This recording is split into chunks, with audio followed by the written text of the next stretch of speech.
There's one thing about speaking, one thing about making impact. So I want them walking out the door with something they can use. I want them to laugh a little, I want them to think a little, but I also want them walking out saying, we can do this today. Like literally on their phone that day, they can create some kind of change that they need to go to the next step in their business. It's great to speak, you can be great at speaking, it's even better to have impact. One of the things when you talk about being engaging with customers, and we get scared of things like social media, I want them to walk away realizing it's not a scary place, that we've all been social for a very long time, even online. We just haven't called it social media. If you understand being social and being in social media, it's just about talking to your marketplace, it takes away some of that fear. That's a big point. Any audience who has an open mind, really, I know it's kind of a cop-out answer to say, I can speak to anybody at any time, but really to me it's about ones who want to learn versus ones who are forced to learn. If you're there and you look, I want to improve my business, I want to improve my customer base or my employees' engagement with people too, that's who I want to talk to. The ones who want to improve what they're doing with not a lot more time and not a lot more resources. I'd like to go that way with them for sure.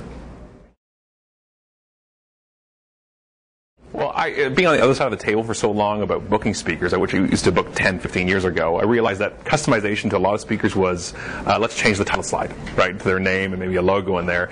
But for me, with engagement, there's so many tools, both offline and on, that we could be using or doing to improve our business.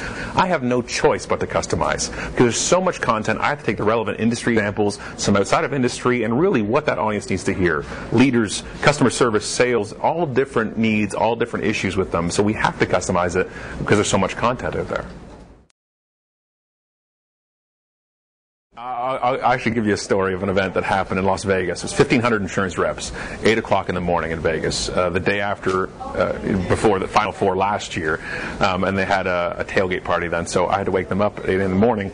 But I was walking up kind of like this, where I wasn't wearing a suit and tie fully, because nothing has changed like a suit and tie. And I was getting up there, and one girl who was part of the company said, do you have anything else you can wear? And she later looked at me and said, can you wear something else? I'm walking on stage. The guy before me was up there who's bombing. Full suit, striped tie, maybe paisley, and he was bombing.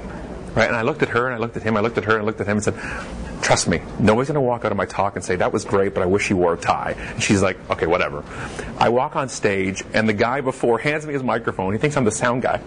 Hands me the microphone, and I give him the mic back and say, watch this. And I get up there and look at the entire audience, and I said, hey. And they're all looking at me like, what is this guy doing? Like, who is he wearing the right clothes? I said, I don't sell insurance. I never have. I never will. I don't have insurance, and that's your fault, and this is why. And I lost it for an hour, and I got a standing ovation. I walked off the stage, and the girl from before was standing there with her head down. And I walked out and said, hey, how was that? And she's like, that was really good. I'm like, so I didn't need the tie? It was okay?